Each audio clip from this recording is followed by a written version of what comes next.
오늘은요 요한복음 15장 말씀 계속해서 우리 요한복음 13장에서부터 우리 주님의 유언이라고 말씀을 드렸죠. 십자가 사건을 앞둔 그 간절한 그 진실한 시간에 사랑하는 제자들 앞에 유언하다시피 이것들을 지켜줬으면 좋겠다, 그리고 이것들을 행해줬으면 좋겠다라고 하시는 그 주님의 유언의 말씀을 살펴보고 있습니다. 오늘은 15장 말씀을 통해서 우리 말씀의 제목을 한번 따라해 주시기 바랍니다. 주님 안에 거하기. 주님 안에 거하기. 우리 사랑하는 성도 여러분, 왜 우리는 주님 안에 거하여야 될까요? 왜 주님 안에 거하여야 되죠? 왜 그럴까요? 오늘 본문 말씀에 보면 한번 따라해 주시기 바랍니다. 열매 맺는 삶을 살아라라고 명령하셨기 때문에 우리는 주님 안에 거하여야 될 줄 믿습니다. 아멘. 주님께서는 우리가 주님의 그 은혜를 통해서 구원을 받지 않았습니까? 그리고 저 천국의 그 영생의 비밀을 쫓아서 그 하나님 나라에 거하는 것을 소망하셨고, 그것을 위해서 십자가의 그 대속의 은혜를 우리에게 허락해 주셨습니다. 그런데 여기서만 그치는 게 아니고요, 오늘 주님이 우리에게 유언을 통해서 뭘 하라고 하셨냐면은 열매를 맺어라 라고 말씀을 하셨습니다. 그렇기 때문에 우리가 다시 한번 이 말씀을 통해서 나는 과연 내 삶에 열매를 맺고 있는가, 그것들을 오늘 점검해 봐야 될 줄 믿습니다. 그리고 특히 우리 미래 세대, 우리 이 자리에 그 황금 자리에 앉아 있는 우리 미래 세대 우리 친구들, 우리 요셉이를 비롯해서 열매 맺는 삶을 살아가는 우리 친구들 되시기를 바랍니다. 자, 그렇다면 열매를 어떻게 맺어야 되느냐, 그거를 우리 주님이 15장에 어떤 비유로 이것을 말씀하셨냐면, 한번 따라해 주시기 바랍니다. 포도나무 비유. 네, 포도나무 비유를 통해서 오늘 열매를 맺어야 되는 삶에 대해 말씀을 해 주셨다는 것입니다. 성경에는 포도나무 비유가 여러 등장하죠. 그런데 그 이유가 뭐냐면, 유대에서 가장 많이 농사 짓는 게 바로 포도 농사였기 때문에 이 포도나무 비유를 들으신 것입니다.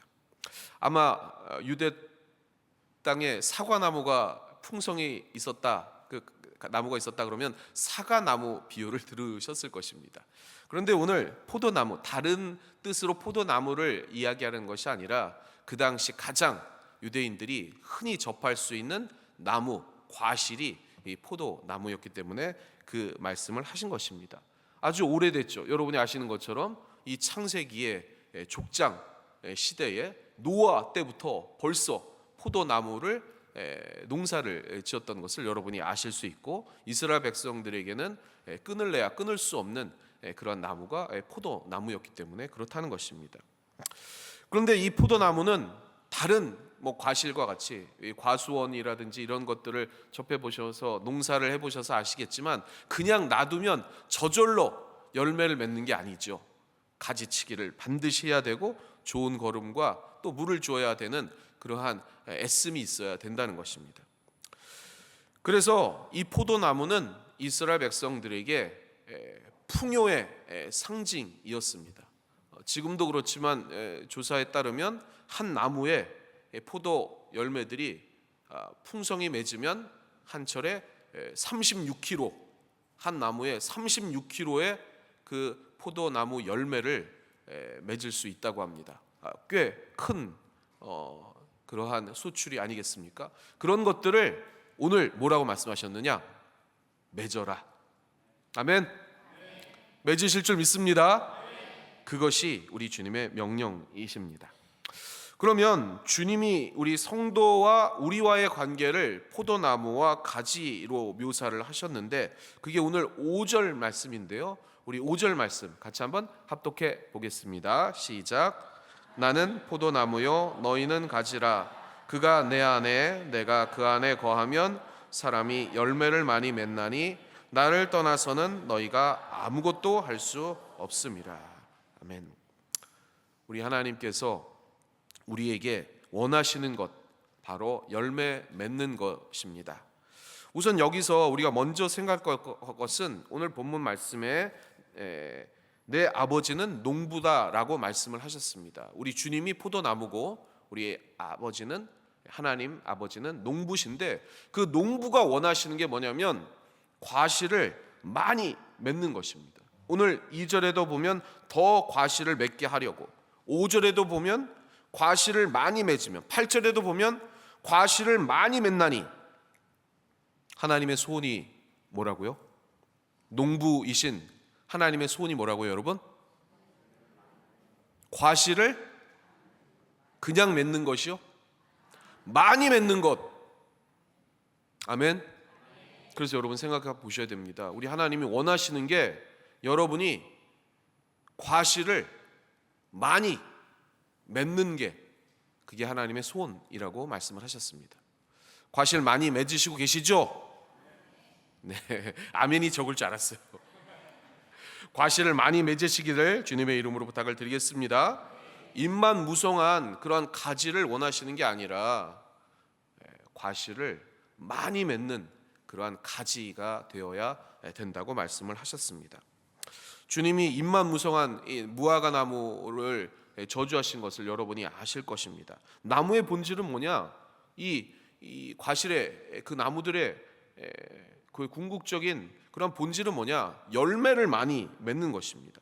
성도가 예수 그리스도 우리 주님을 믿고 그리고 천국 간다는 믿음만 간직한 채 그냥 그대로 있다면 하나님이 그 가지를 불에 던진다 말씀하셨다는 것입니다. 반드시 우리는 열매를 맺어야 될 줄 믿습니다. 구원받은 성도의 삶은 열매가 많이 풍성히 맺어 나가야 되는 것입니다. 그래서 예수님의 진실한 당부인 이 열매 맺는 삶 반드시 실천해 나가시는 여러분 되시기를 주님의 이름으로 부탁을 드리겠습니다. 우리 교회 학교 친구들 되시기를 주님의 이름으로 부탁을 드리겠습니다. 자, 그러면 세 번째 한번 따라해 주시기 바랍니다. 열매 맺는 비결. 열매 맺는 비결. 자, 그러면 이제 오늘 첫 번째, 우리 주님은 나에게 원하시는 것이 있는데 그 소원이 열매를 많이 맺었으면 좋겠다, 이걸 말씀을 드렸고요. 자, 그렇다면 두 번째, 열매를 많이 맺어야 되는데 그럼 열매가 뭐냐? 열매가 뭔지를 알아야 되겠죠. 그럼 열매를 많이 맺는데 열매라는 것은 무엇일까요, 여러분? 열매 뭡니까, 여러분? 열매가 뭔지도 모르니까 열매를 많이 맺지도 못하는 거 아니겠습니까? 자, 열매 중요한데 열매가 그럼 뭘까요? 요셉아, 열매가 뭘까? 열매. 그냥 생각만 하고 있어. 생각만. 자, 열매가 뭘까요, 여러분? 열매를 많이 맺는 게 주님의 그 간절한 소망인데 열매가 뭔지를 우리가 알아야 되는데 열매는 뭘까요? 전도. 정답입니다. 네. 그런데 여러분, 열매란 전도 맞습니다. 그런데 거기에만 그치는 것이 아니라 전도라는 그것도 어디에 포함되냐면요, 어디에 포함되느냐, 따라하시기 바랍니다. 예수님의 인격과 성품, 그것이 진짜 열매인 줄 믿습니다. 그렇다고 해서 전도가 가짜란 얘기가 아닙니다. 전도는 예수님의 성품과 인격을 생각하면 당연히 나와 있는 행동일 수밖에 없다는 것입니다. 예수님이 포도나무이니까요, 열매는 예수님의 열매입니다. 그렇지 않습니까? 예수님의 열매, 예수님을 닮는 것, 그 예수님의 열매를 맺는 것, 그게 당연하게 나오는 것입니다. 그래서 예수님의 인품과 성품을 닮으려고 노력하시는 것이 우리의 그리스도의 그 열매 맺는 삶임을 다시 한번 기억하시기를 주님의 이름으로 부탁을 드리겠습니다. 그래서 이러한 예수님의 열매를 사도 바울을 통해서도 우리가 알다시피 성령의 열매가 있지 않습니까? 여러분이 아시는 것처럼 사랑과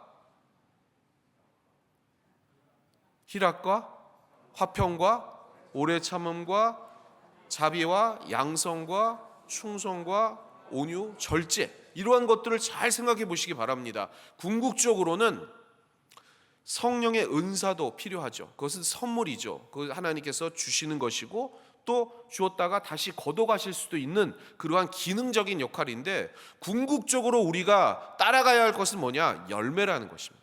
그 열매들을 생각해 보십시오. 속성들, 성령의 열매들, 사랑, 희락, 화평, 이러한 것들은 어떤 기능적인 역할이 아니라 우리가 궁극적으로 추구해야 될 주님의 성품과 인품, 인격, 이런 것이라는 것입니다.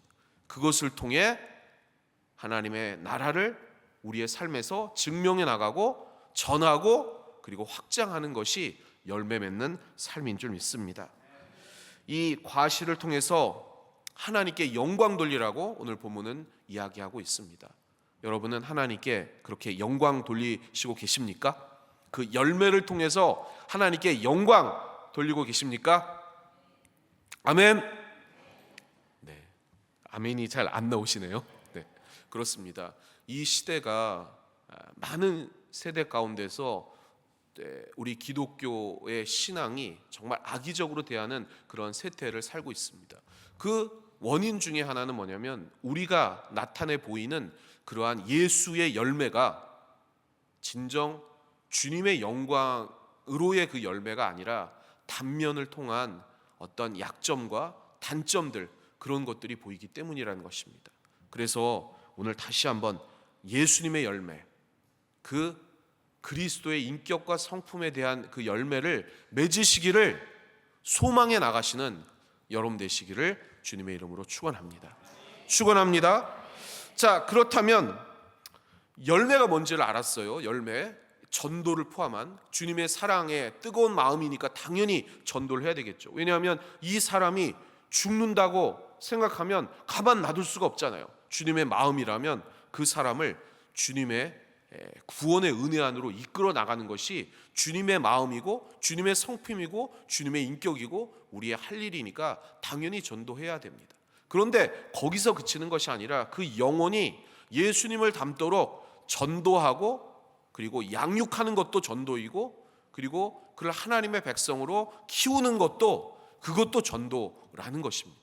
그러니 궁극적인 우리의 소망은 예수님의 원하시는 그 농부의 하나님의 마음을 기쁘시게 하는 그 영광, 그것을 위한 예수 그리스도를 닮아가는 여러분 되시기를 주님의 이름으로 부탁을 드리겠습니다. 자, 그러면 이제 더 중요한, 그러면 어떻게 그 열매를 맺을 수가 있는가, 그거를 한번 살펴봐야 되는 줄 믿습니다. 자, 여러분, 어떻게 하면 그럼 예수 그리스도를 닮는 인격과 성품으로 우리가 열매 맺을 수 있을까요? 우리 미래 세대, 특히 중요한 우리 교회학교 친구들도 잘 들으시기 바랍니다. 어떻게 하면 주님이 원하시는, 우리 하나님이 원하시는, 우리의 사랑이신 하나님이 원하시는 열매, 예수 그리스도를 닮는 성품과 인품으로 나올 수 있는가? 그게 4절에 나와 있습니다. 4절 말씀 같이 한번 합독해 보겠습니다. 시작. 내 안에 거하라. 나도 너희 안에 거하리라. 가지가 포도나무에 붙어 있지 아니하면 스스로 열매를 맺을 수 없음 같이 너희도 내 안에 있지 아니하면 그러하리라. 아멘. 성도가 과실을 맺는 가장 쉬운 방법, 그게 뭐냐면 한번 따라하시기 바랍니다. 주님 안에 거하는 것. 주님 안에 거하는 것. 그래서 오늘 제목이 뭐라고요? 주님 안에 거하기. 네. 그래서 중요한 것입니다. 우리가 열매를 맺는 게 궁극적인 하나님의 영광 드리고 하나님을 기쁘시게 하는 것이고 그것이 선의 방법이고 우리가 나아가야 할 목표입니다. 그런데 그것을 어떻게 열매를 맺을 수 있느냐? 주님 안에 거해야 된다라는 것입니다. 5절에도 보면 그렇게 돼 있습니다. 우리가 5절에 다시 한번 보면 그가 내 안에 내가 그 안에 거하면 사람이 열매를 많이 맺나니 나를 떠나서는 너희가 아무것도 할 수 없음이라. 그냥 본질적으로, 그냥 상식적으로 가지가 포도나무, 농부가 하나님이시고 포도나무는 우리 주님이시고 가지는 우리인데 가지가 포도나무에 붙어 있지 않으면 충분한 영양과 수분을 공급받지 못하기 때문에 당연히 말라서 그냥 장작으로 쓰일 수밖에 없는 것이죠. 불에 던져질 수밖에 없는 것이죠. 그러기니 우리는 주님 안에 거하여야 될 줄 믿습니다. 아멘. 원줄기에서 떨어져 버린 가지는 아무 쓸모 없는 것입니다. 그러기에 주님 안에, 그리스도 안에 살아가신 여러분 되시기를 주님의 이름으로 축원합니다. 우리가 요한복음 1장 그때 말씀에서 제가 말씀드렸지만 영접한다라는 의미, 영접을 통해서 우리가 구원을 받았는데 그 구원이라는 것은 전인적인 구원을 의미하고 그 구원이 지속적인 것이라고 말씀을 드렸습니다. 그렇기 때문에 영접한다는 것은 주님과 동행입니다. 아멘. 그 동행을 지속하는 것, 그것이 진정한 열매를 맺는 비결이라는 것입니다. 오늘 제가 계속해서 이 요한복음 13장에서 16장 말씀을 여러분에게 같이 소개해드리면서 은혜 나누는 이유는 뭐냐면, 지금 우리 주님이 십자가 사건을 앞두고 자기의 사랑하는 진정한 제자들에게 유언하다시피 하는 정말 소중한 말씀들을 하고 계십니다. 그런데 오늘도 말씀하고 계십니다. 새삼스럽게 다 아는 말씀 같아요. 과실을 맺으려면 너희가 내 안에 있어야 된다, 내 안에 거하여야 된다, 이것을 말씀하시고 계시다는 것입니다. 어쩌면 너무 뻔하지 않습니까? 그런데 이것이 정말 중요하다는 것이에요. 주님 안에 거하는 것, 주님 안에 거하는 것. 오늘 그래서 특별히 찬양도 하지 않았습니까? 내 마음의 소원, 주님의 임재를 바라보는 것, 주님 안에 거하는 것, 이게 나의 가장 큰 은혜고 소원이다. 그것을 여러분들이 입술로 고백하고 그것을 간절히 바라보시기를 주님의 이름으로 축원합니다. 그러면 이제 마지막입니다. 주님 안에 거하는 것이라는 것을 어떻게 실천할 수 있는가? 주님 안에, 그러면 주님 안에 거하는 거 어떻게 해야 되는 거예요? 주님 안에 거하는 거 어떻게 해야 되죠? 주님 안에 거하여야 열매를 맺고, 열매를 많이 맺어야 하나님을 기쁘시게 하고 우리의 삶이 제대로 된 방향으로 나아가는 것인데, 그러면 주님 안에 거하는 거, 그거 어떻게 하는 거예요? 주님 안에 거하는 거 어떻게 하는 거죠? 그래서 주님이 어렵게 말씀하지 않고 오늘 말씀하셨습니다. 오늘 본문 말씀 7절, 정말 중요한, 여러분이 잘 아시는 말씀 7절 말씀 같이 한번 합독해 보겠습니다. 시작. 너희가 내 안에 거하고 내 말이 너희 안에 거하면 무엇이든지 원하는 대로 구하라. 그리하면 이루리라. 아멘. 주님 안에 거하는 게 뭐냐? 어떻게 하면 되느냐? 말씀 안에 사는 생활. 한번 따라 하시기 바랍니다. 말씀 안에 사는 생활. 이게 우리가 주님 안에 거하는 것입니다. 오늘 7절 말씀을 기도에 관한 이야기라고 생각하실 수 있는데요, 맞습니다. 왜냐하면 오늘 말씀도 너희가 내 안에 거하고 내 말이 너희 안에 거하면 뭐라고요? 무엇이든지 원하는 대로 구하라. 그리하면 이루리라. 얼마나 복된 말씀이에요. 아멘. 여러분이 잘 아는 말씀이잖아요. 기도에 관한 말씀일 수도 있습니다. 그런데 이 전체적인 본문에 대한 맥락을 살펴보면 이거는 기도에 관한 문제일 수 있지만 더 중요한 무게 중심은 어디에 있느냐? 한번 따라 하시기 바랍니다. 내 말이 너희 안에 거하면. 이게 중요한 거예요. 이게 중요한 겁니다. 그러니까 우리가 주님 안에 거야 열매를 많이 맺는데 그걸 어떻게 하면 되느냐? 쉬워요. 주님의 말씀 안에 거하면 된다는 거예요. 그게 뭡니까? 주님의 말씀을 주야로 듣고 그것을 묵상, 그냥 듣기만 하면 안 되고, 묵상이라는 것은 이 원어적인 의미는 제가 말씀드렸잖아요. 소가 이 되새김질하는 것, 위가 4개가 있어가지고 계속 하고 되새김질하고 하고 그래가지고 되새김질을 계속 하잖아요. 풀을 소화할 수가 없잖아요. 풀은 잘 소화가 안 됩니다, 여러분. 소화가 안 돼요. 풀이 잘 안 됩니다. 우리도 잘 안 되잖아요. 고기가 소화가 잘 되는 거지 풀은 소화가 잘 안 돼요. 그래서 계속 되새김질을 하듯 말씀을 계속 보고 그 말씀을 삶에 어떻게 적용할까 간절히 붙들고, 그거를 성령의 은사를 통해서, 말씀의 은사, 지식의 은사, 지혜의 은사를 통해서 삶에 적용하기로 애쓸 때, 그때 주님이 우리 안에 거하셔서 역사하신다는 거예요. 여기도 보면 그렇지 않습니까? 내 말이 너희 안에 거한다라고 돼 있잖아요. 너희가 내 안에 거하고 내가 너희 안에 거하면이 아니고 내가 대신 뭐가 들어갔죠? 말이 들어간 거예요, 여러분. 그래서 주님 안에 거하는 것 뭐 막연한 게 아니고요. 구체적으로 주님이 말씀하셨습니다. 이걸 그냥 주신 게 아니에요. 이걸 그냥 여러분 그냥 주일날만 그냥 이렇게 끼고 가져오라고 그렇게 하나님이 하신 게 아니고 이게 우리 최고의 베스트셀러이지만 최고로 안 읽는 그러한 책이 이거 아니겠습니까? 근데 적당히 주셨어요. 1년에 한 번 정도는 누구나가 쉽게 읽을 수 있는 그러한 말씀으로 주님이 여러분에게 주신 이유는 뭐냐면 주님이 정말로 여러분 안에 거하고 싶으신 겁니다. 근데 그걸 어떤 방식으로 거하느냐, 그리고 우리가 어떻게 주님 안에 거하느냐, 말씀을 우리 안에 새겨 나가는 것. 그냥 읽고 그냥 이렇게 지키는 그런 지식적인, 그리고 또 어떻게 연구하는 그런 지식적인 문제가 아니라 이 말씀을 내 마음 안에 새겨 나가는 작업을 하는 것. 그것을 통해 주님께서는 우리 안에 거하시는 줄을 믿습니다. 그리고 그를 통해 우리는 반드시 삶의 열매를 맺는 줄 믿습니다.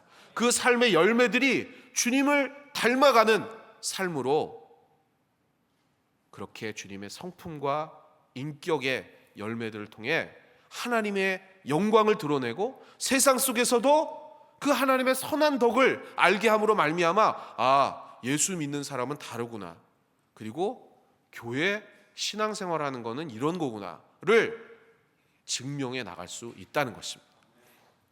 그러한 여러분 되시기를 주님의 이름으로 축원합니다. 사랑하는 성도 여러분, 오늘 말씀 대단히 짧습니다. 그런데 이 말씀들을 제가 계속 강조하는 이유는 뭐냐면 주님의 유언들이기 때문입니다. 그리고 정말 우리의 삶을 빛나게 할 소중한, 그러나 명확한, 단순한 진리이기 때문입니다. 이를 실천해 나가신 여러분 되시기를 주님의 이름으로 축원합니다. 마지막으로 11절 말씀 같이 한번 합독해 보겠습니다. 시작. 내가 이것을 너희에게 이름은 내 기쁨이 너희 안에 있어 너희 기쁨을 충만하게 하려 함이라. 아멘.